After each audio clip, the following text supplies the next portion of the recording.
سعادت حسن منٹو کا افسانہ شاہ دولے کا چوہا۔ سلیمہ کی جب شادی ہوئی تو وہ 21 برس کی تھی۔ 5 برس ہو گئے مگر اس کی اولاد نہ ہوئی۔ اس کی ماں اور ساس کو بہت فکر تھی۔ ماں کو زیادہ تھی کہ کہیں اس کا نجیب دوسری شادی نہ کر لے۔ چنانچہ کئی ڈاکٹروں سے مشورہ کیا گیا مگر کوئی بات پیدا نہ ہوئی۔ سلیمہ بہت متفکر تھی۔ شادی کے بعد بہت کم لڑکیاں ایسی ہوتی ہیں جو اولاد کی خواہش مند نہ ہوں۔ اس نے اپنی ماں سے کئی بار مشورہ کیا، میاں کی ہدایتوں پر بھی عمل کیا مگر نتیجہ صفر تھا۔ ایک دن اس کی سہیلی جو بانجھ قرار دے دی گئی تھی اس کے پاس آئی۔ سلیمہ کو بڑی حیرت ہوئی کہ اس کی گود میں ایک گول گوتنا لڑکا تھا۔ سلیمہ نے اس سے بڑے بینڈے انداز میں پوچھا، فاطمہ تمہارے یہ لڑکا کیسے پیدا ہو گیا؟ فاطمہ اس سے 5 سال بڑی تھی۔ اس نے مسکرا کر کہا، یہ شاہ دولے صاحب کی برکت ہے۔ مجھ سے ایک عورت نے کہا کہ اگر تم اولاد چاہتی ہو تو گجرات جا کر شاہ دولے صاحب کے مزار پر منت مانو، کہو کہ حضور میرے جو پہلے بچہ ہوگا وہ آپ کی خانقاہ پر چڑھا دوں گی۔ اس نے یہ بھی سلیمہ کو بتایا کہ جب شاہ دولے صاحب کی مزار پر ایسی منت مانی جائے تو پہلا بچہ ایسا ہوتا ہے جس کا سر بہت ہی چھوٹا ہوتا ہے۔ فاطمہ کی یہ بات سلیمہ کو پسند نہ آئی، اور جب اس نے مزید کہا کہ پہلا بچہ اس خانقاہ میں چھوڑ آنا پڑتا ہے تو اس کو اور بھی دکھ ہوا۔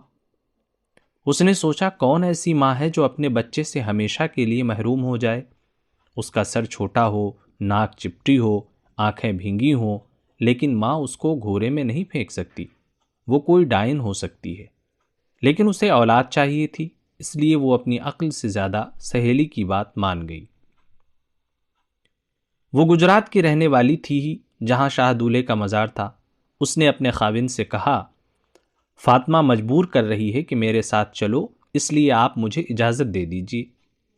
اس کے خاوند کو کیا اعتراض ہو سکتا تھا؟ اس نے کہا، جاؤ مگر جلد لوٹ آنا۔ شاہ دولے کا مزار جیسا کہ اس نے سمجھا تھا کوئی عہد عتیق کی عمارت نہیں تھی۔ اچھی خاصی جگہ تھی جو سلیمہ کو پسند آئی، مگر جب اس نے ایک حجرے میں شاہ دولے کے چوہے دیکھے جن کی ناک سے رینٹ بہ رہا تھا اور ان کا دماغ بالکل معوف تھا تو وہ کانپ گئی۔ ایک جوان لڑکی تھی پورے شباب پر، مگر وہ ایسی حرکتیں کرتی تھی کہ سنجیدہ سے سنجیدہ آدمی کو بھی ہنسی آ سکتی تھی۔ سلیمہ اس کو دیکھ کر ایک لمحے کے لیے ہنسی، مگر فوراً ہی اس کی آنکھوں میں آنسو آ گئے۔ سوچنے لگی اس لڑکی کا کیا ہوگا؟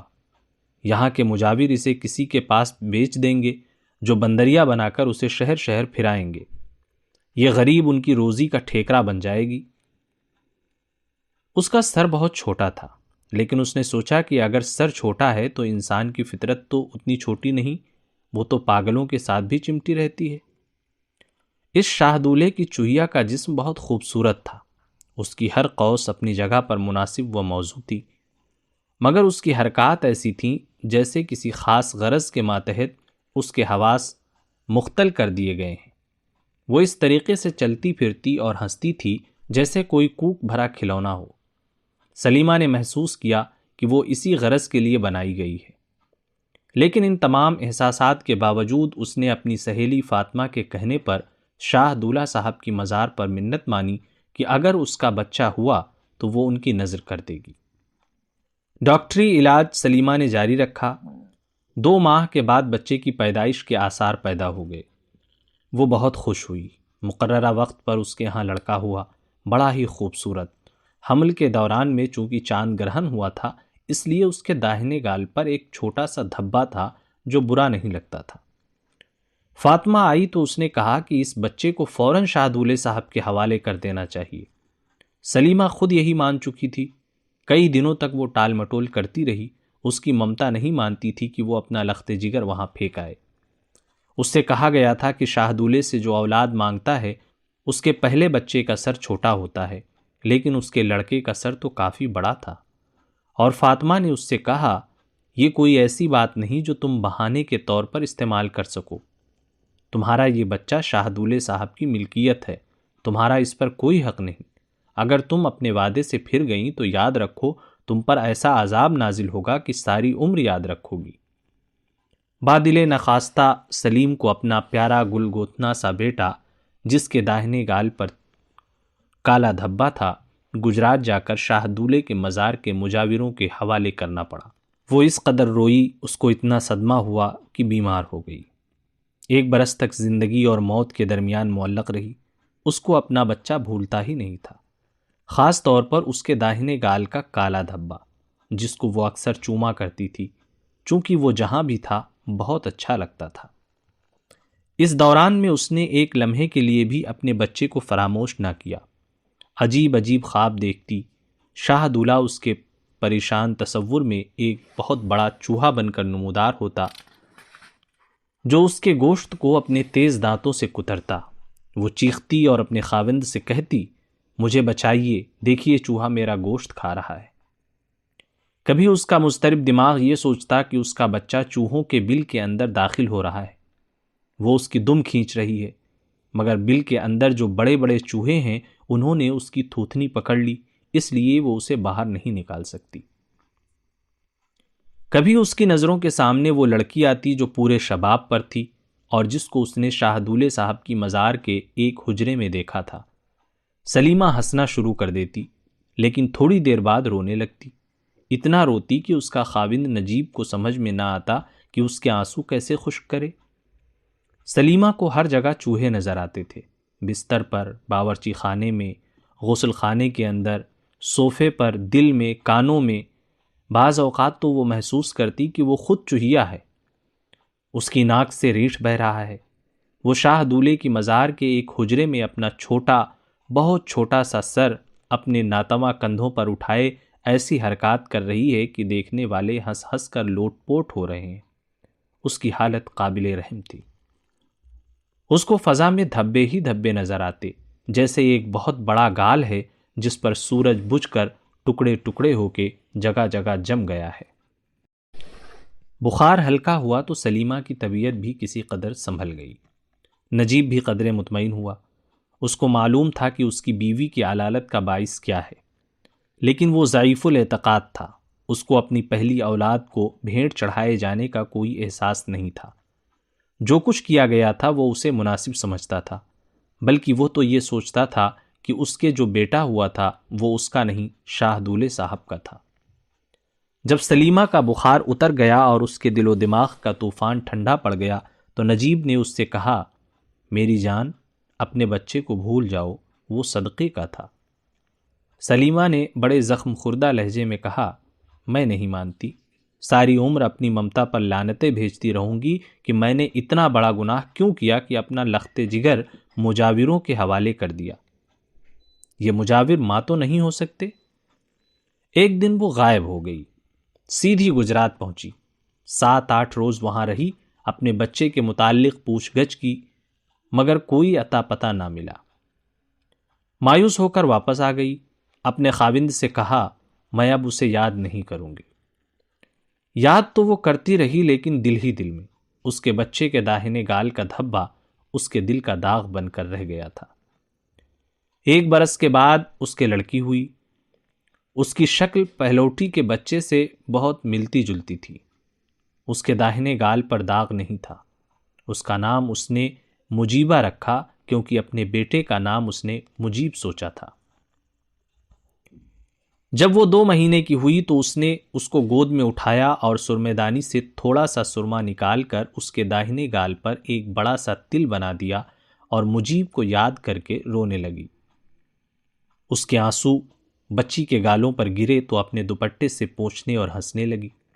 وہ کوشش کرنا چاہتی تھی کہ اپنا صدمہ بھول جائے۔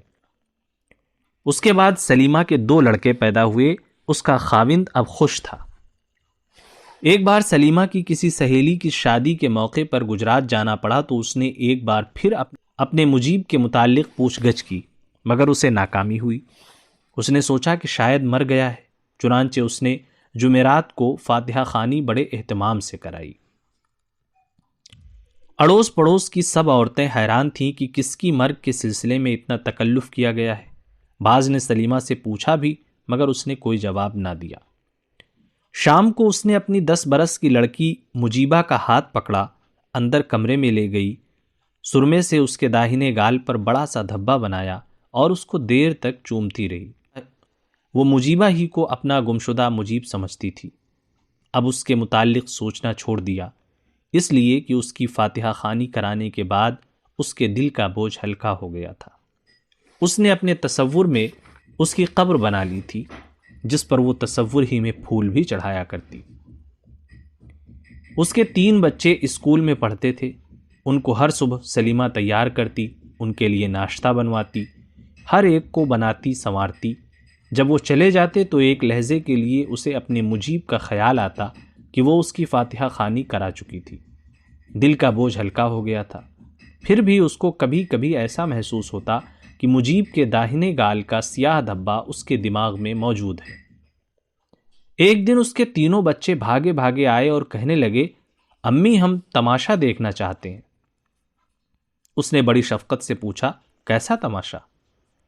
اس لڑکی نے جو سب سے بڑی تھی کہا، امی جان ایک آدمی ہے وہ تماشا دکھاتا ہے۔ سلیمہ نے کہا، جاؤ اس کو بلا لاؤ، مگر گھر کے اندر نہ آئے، باہر تماشا کرے۔ بچے بھاگے ہوئے گئے اور اس آدمی کو بلا لائے اور تماشا دیکھتے رہے۔ جب یہ ختم ہو گیا تو مجیبہ اپنی ماں کے پاس گئی کہ پیسے دے دو۔ ماں نے اپنی پرس سے چونی نکالی اور باہر برآمدے میں گئی۔ دروازے کے پاس پہنچی تو شاہ دولہ کا ایک چوہا کھڑا عجیب احمقانہ انداز میں اپنا سر ہلا رہا تھا۔ سلیمہ کو ہنسی آ گئی۔ 10-12 بچے اس کے گرد جمع تھے جو بے تحاشا ہنس رہے تھے۔ اتنا شور مچا تھا کہ کان پڑی آواز ہی سنائی نہیں دیتی تھی۔ سلیمہ چونی ہاتھ میں لیے آگے بڑھی اور اس نے شاہ دولے کے اس چوہے کو دینا چاہا تو اس کا ہاتھ ایک دم پیچھے ہٹ گیا، جیسے بجلی کا کرنٹ چھو گیا۔ اس چوہے کے داہنے گال پر سیاہ داغ تھا۔